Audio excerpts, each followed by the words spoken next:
আসসালামু আলাইকুম ওরহমতুল্লাহি ওবরাকাতুহ। প্রিয় ভাই ও বোনেরা, আপনি কি জানেন মাত্র কয়েক সেকেন্ডের একটি আমল কবরের আযাব কমাতে পারে? আমরা সবাই একদিন এই দুনিয়া ছেড়ে চলে যাব। কবর হবে আমাদের প্রথম ঠিকানা। সেখানে না থাকবে পরিবার, না থাকবে বন্ধু, থাকবে শুধু আমাদের আমল।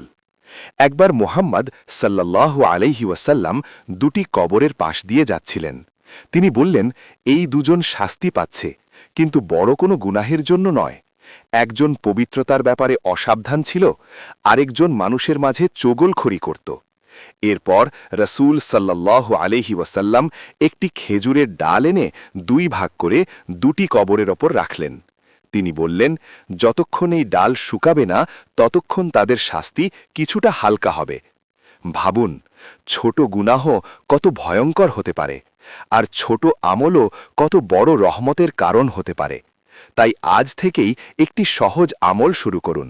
ঘুমানোর আগে অন্তত ৩ বার বলুন, সুবহানাল্লাহি ওয়া বিহামদিহি, সুবহানাল্লাহিল আযীম। মাত্র ১০ সেকেন্ড, কিন্তু এর সওয়াব পাহাড় সম। হয়তো আজ রাতই আমাদের শেষ রাত হতে পারে। হয়তো এই ভিডিওটাই আপনার জীবনের জন্য একটি স্মরণিকা। তাই দেরি নয়, আজ থেকেই আমল শুরু করুন। আল্লাহ যেন আমাদের কবরকে জান্নাতের বাগান বানিয়ে দেন। ওয়াসসালামু আলাইকুম ওয়া রাহমাতুল্লাহি ওয়া বারাকাতুহু।